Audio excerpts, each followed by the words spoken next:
satupun negara di dunia saat itu mengakui kemerdekaan Republik Indonesia. Sekarang waktunya kita membalas kebaikan orang yang sudah begitu baik kepada Indonesia, yang berjasa sangat luar biasa, yaitu negara Palestina yang sangat luar biasa jasanya buat negara Republik Indonesia.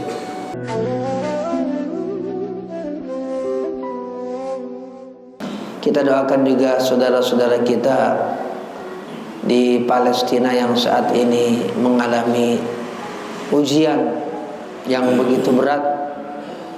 Ada ribuan yang wafat, termasuk anak-anak, bahkan orang yang sedang hamil. Mudah-mudahan yang wafat diberikan wafat dalam keadaan syahid oleh Allah Subhanahu wa taala. Yang masih ada di Palestina, khususnya di jalur Gaza, diberikan kesabaran, ketabahan oleh Allah Subhanahu wa taala, yang berjuang untuk membebaskan tanah yang diambil, dirampas, dijajah oleh orang-orang Yahudi di Israel. Mudah-mudahan diberikan kemenangan oleh Allah Subhanahu wa taala, dan kembali tanah-tanah saudara-saudara kita yang ada di sana bisa diambil alih, direbut kembali, karena itu memang tanah mereka yang sudah ada sejak ratusan bahkan ribuan tahun yang lalu. Untuk itu kita bacakan Fatihah sekali lagi untuk niat yang tadi.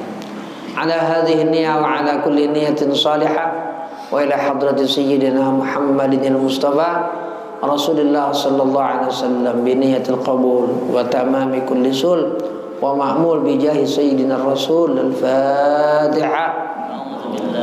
A'udzu billahi minasy syaithanir rajim. Bismillahirrahmanirrahim. Alhamdulillahi rabbil alamin. Arrahmanir rahim. Maliki yaumiddin. Iyyaka na'budu wa iyyaka nasta'in. Ihdinas siratal mustaqim.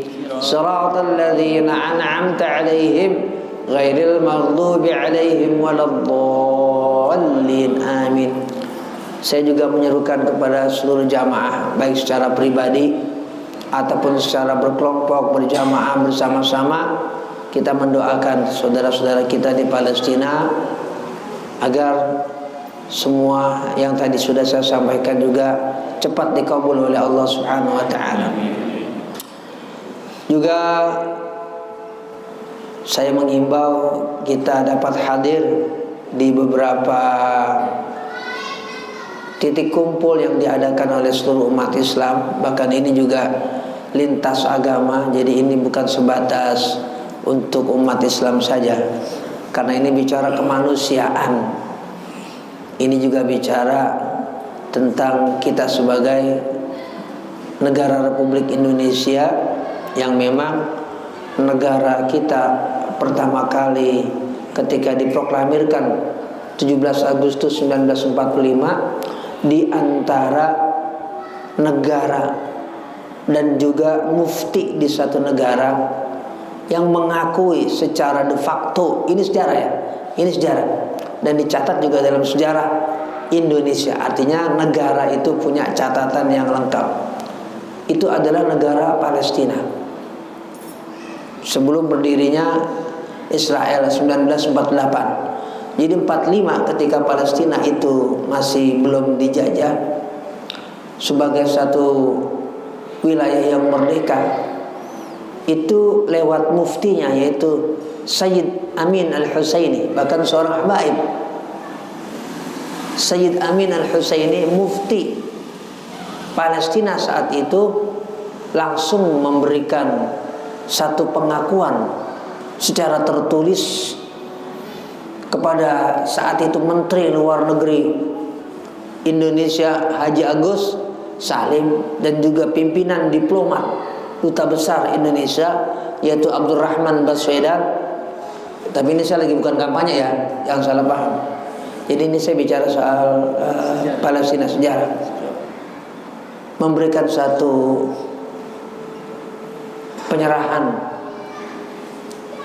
pengakuan dari Palestina lewat mufti Palestina saat itu Sayyid Amin Al-Husaini, bahwa kami Palestina mengakui kemerdekaan Republik Indonesia, di mana saat itu memang hanya negara-negara di Timur Tengah saja yang mengakui kemerdekaan Republik Indonesia, di antaranya Palestina, kemudian Mesir itu satu dari beberapa negara di Timur Tengah yang mengakui di awal-awal kemerdekaan Republik Indonesia, di mana belum satu pun negara di dunia saat itu mengakui kemerdekaan Republik Indonesia. Sekarang waktunya kita membalas kebaikan orang yang sudah begitu baik kepada Indonesia, yang berjasa sangat luar biasa, yaitu negara Palestina, yang sangat luar biasa jasanya buat negara Republik Indonesia. Apalagi kita yang memang di Indonesia mayoritas bermadzhab Syafi'i. Imam Syafi'i Muhammad bin Idris Asy-Syafi'i itu lahir di Gaza. Imam Syafi'i itu lahir di Gaza, wafat di Kairo, Mesir, lahir di Gaza, dan keluarganya memang tinggal di Gaza. Ayahnya Imam Syafi'i dan keluarga Imam Syafi'i itu tinggal di Gaza. Baru kemudian beberapa tahun setelah beliau ada di Gaza, dibawa sama ibunya namanya Fatimah ke Mekah. Lahirnya sampai tumbuh ya usia beberapa tahun balita itu beliau di Gaza. Dan di Gaza juga tempat wafatnya dari kakek Rasulullah SAW yang bernama Hashim bin Abdul Manaf. Ini Hashim bin Abdul Manaf memang biasa juga berniaga berdagang ke Gaza. Hashim bin Abdul Manaf, dan banyak sejarah Islam memang ada di Gaza. Apalagi Palestina yang lain yang lebih luas lagi. Jadi memang itu tidak terlepas dari ikatan batin, ikatan sejarah, ikatan perjuangan, ikatan ilmu, ikatan nasab, genealogi, dan banyak lagi ikatan-ikatan, termasuk untuk kita negara kesatuan Republik Indonesia yang juga sangat erat kita punya kaitan dengan Palestina. Apalagi bicara kita sebagai seorang Islam, seorang Muslim, kaum muslimin, itu udah luar biasa lagi. Di sana ada Masjidil Aqsa, tempat Isra-nya Rasulullah Sallallahu Alaihi Wasallam. Di sana juga kiblat pertama umat Islam, para sahabat Rasulullah Sallallahu Alaihi Wasallam selama 16 bulan. 16 bulan ketika beliau ada di Madinah, itu umat Islam, para sahabat Rasulullah SAW menghadap ke Baitul Maqdis selama 16 bulan. Sebelum kemudian diarahkan kiblatnya itu dari Masjidil Aqsa ke Masjidil Haram. Turunlah ayat 144 dalam surah Al-Baqarah. Qad nara taqalluba wajhika fis sama falanwalliyannaka qiblatan tardaha fawalli wajhaka syatral masjidil haram. Nah, jadi ayat ini asbabun nuzulnya, Nabi SAW waktu itu ada di kota Madinah, di satu masjid yang kemudian bernama Masjid Qiblatain. Lagi sholat, ada riwayat duhur, ada riwayat asar, sholat 4 rakaat di siang hari. Yang rakaat kedua menghadap ke Masjidil Aqsa. Rakaat kedua berikutnya sampai salam itu Rasulullah diperintahkan oleh Allah melalui malaikat Jibril yang turun untuk merubah arah kiblat itu, dan di saat sholat itu ke Masjidil Haram, maka disebut dengan Masjid Qiblatain, dua masjid, Masjidil Aqsa dan ke Masjidil Haram. Di Masjidil Aqsa juga sampai detik ini, sampai kiamat, itu tanah suci. Jadi ada 3 tanah suci, Mekah, Madinah, sama di Al-Quds, kota Al-Quds, Yerusalem, kota di mana ada Masjidil Aqsa. Itu tanah suci sampai detik ini. Karena tanah suci, kita kalau ibadah sholat di Masjidil Aqsa itu nilainya 500 kali sholat kalau kita sholat di selain Masjidil Aqsa, kecuali Masjidil Haram dan Masjid Nabawi. Yang ini bisa 100.000, ini 1.000 sampai 10.000. Kecuali 2 masjid itu nggak ada yang bisa bandingin, nggak ada yang bisa bandingin sholat kita di masjid manapun kecuali 2 masjid itu. Nah, jadi Masjidil Aqsa itu punya nilai ibadah yang sangat besar ketika kita melaksanakan sholat. Makanya ada hadis Rasulullah SAW yang sahih, riwayat Imam Bukhari, riwayat Imam Muslim, tentang kemuliaan 3 masjid. La tushaddur rihalu illa ila 3 masajid. Al-Masjidil Haram wa masjidi hadza wal Masjidil Aqsa.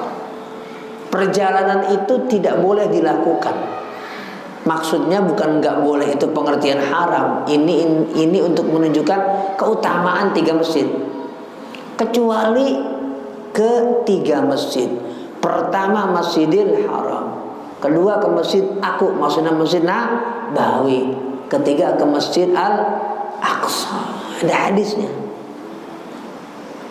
yang merupakan kemuliaan. Jadi areal Masjidil Aqsa itu memang sesuatu yang menjadi, kalau kita bicara Islam, yaitu nggak bisa kita lepaskan dari kita sebagai umat Islam. Gitu. Jadi Masjidil Aqsa dengan areal yang disebut Palestina sekarang, itu Masjidil Aqsa bukan milik orang Palestina. Masjidil Aqsa nih, ngomongin masjid dulu ya.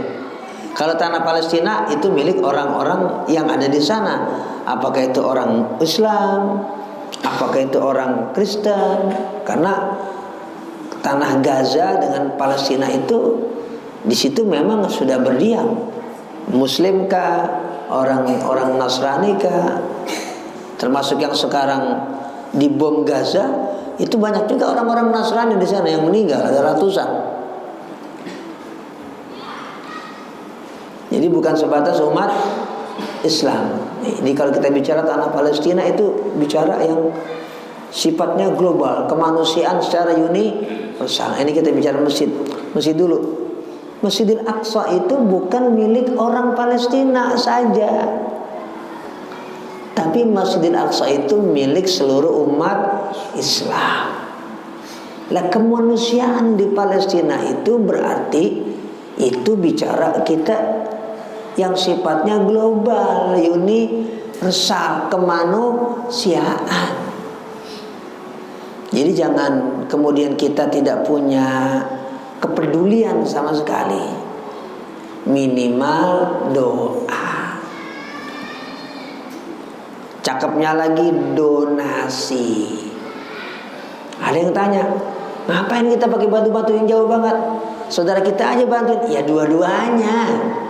Saudara kita, tetangga kita yang terdekat ya kita bantu. Saudara kita yang memang sekarang sedang sangat membutuhkan, di sana juga kita bantu. Masa kita nggak tergerak sih lihat tayangan yang begitu memilukan, sangat pedih, mengiris hati? Itu kan fakta, bukan hoak kan, di mana terjadi seperti itu, dialami anak-anak kayak gitu. Kita nggak tega lihatnya. Masa kita kok bicara yang enggak kan, ini kayaknya kita punya hati keras amat. Jadi cakepnya lagi kita punya kepedulian donasi, mudah-mudahan dikasih rezeki oleh Allah Subhanahu wa taala. Salurkan di mana kita yakin kalau yang kita salurkan itu juga sampai, dan kita yakin sampai. Saya juga tadi baru rapat secara resmi di Majelis Ulama Indonesia siang tadi sampai sore, sampai asar, terkait dengan Palestina secara resmi, kelembagaan yang resmi di Majelis Ulama Indonesia. Ya alhamdulillah kita banyak kesepakatan terkait dengan Palestina, yang mendoakan istighosah dan sekaligus menyalurkan donasi lewat Majelis Ulama Indonesia. Nanti Majelis Ulama Indonesia disalurkan lagi ke tempat yang memang kita yakin itu manfaatnya sangat besar, secara langsung dinikmati oleh warga Gaza khususnya, dan juga warga Palestina secara umum. Nah ini tentu saya himbau, saya minta, saya ajak kepada seluruh jamaah, termasuk besok ada acara kumpul di Monas ya. Hari apa tuh Den? Hari Ahad itu kumpul akbar besaran dalam skala nasional. Untuk Kabupaten Bekasi udah. Untuk Kota Bekasi itu tanggal 11 hari Minggu ya. Hari Sabtu. Sabtu pagi. Hari Sabtu pagi itu ada kumpul juga dalam rangka tadi kita memberikan semangat, karena juga akan dihadiri oleh Duta Besar Palestina, dan juga ada beberapa insya Allah warga Gaza yang beberapa hari yang lalu bisa keluar dari Gaza untuk memberi info kepada dunia, termasuk berangkat ke Indonesia. Jadi mereka secara resmi membawa pesan dari Gaza, membawa surat, membawa macam yang memang itu resmi dari Gaza, dengan tujuan memberikan informasi kepada dunia, termasuk warga Indonesia, dan besok hadir. Ada beberapa hadir yang sudah direncanakan oleh kita dari Duta Besar Palestina dan juga warga Gaza yang ikut di Kedutaan Palestina di Jakarta, akan hadir juga di Bekasi untuk memberikan penjelasan kepada seluruh warga, khususnya Bekasi Raya. Warga ya, bukan umat ya. Jadi karena ini sifatnya kemanusiaan, bukan sebatas bicara Islamiyah, tapi juga insaniyah, secara kemanusiaan, pedulian. Karena yang mati di sana bukan cuma orang Islam. Nah, jadi sifatnya lebih luas lagi. Nah, jadi FKUB juga akan diundang dari forum komunikasi umat beragama, dari seluruh agama juga akan diundang, ormas-ormas juga akan diundang. Jadi ini sifatnya umum. Untuk apa? Ya tadi, untuk menunjukkan kepedulian, keprihatinan, termasuk juga donasi. Kita ada panitia khusus. Ada panitia khusus yang sudah dibentuk. Ya, tadi panitianya sudah datang memberikan satu laporan tentang kegiatan Ustaz Ismail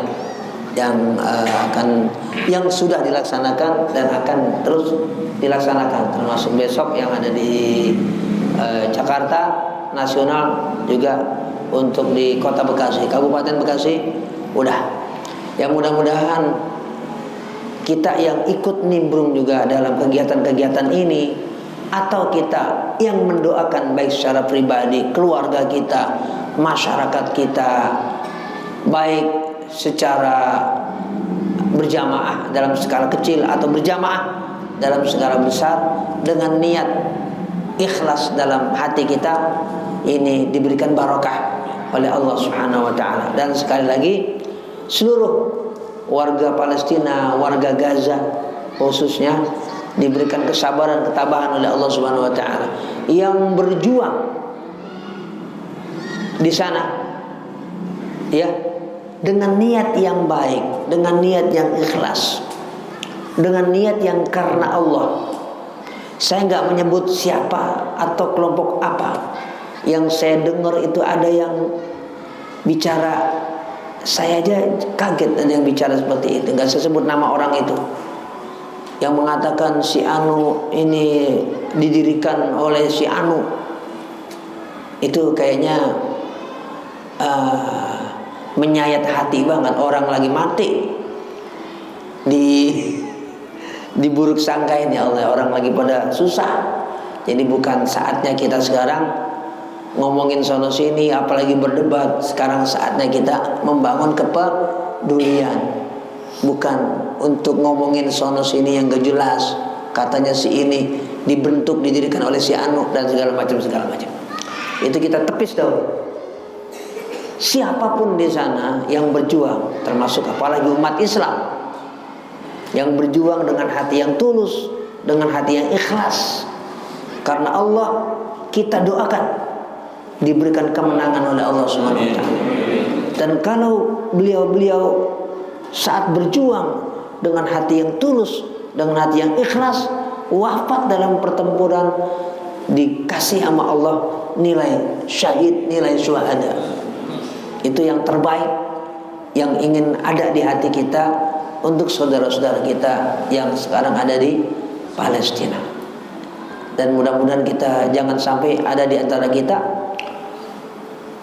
pribadinya yang meninggalkan doa untuk saudara-saudara kita yang ada di sana.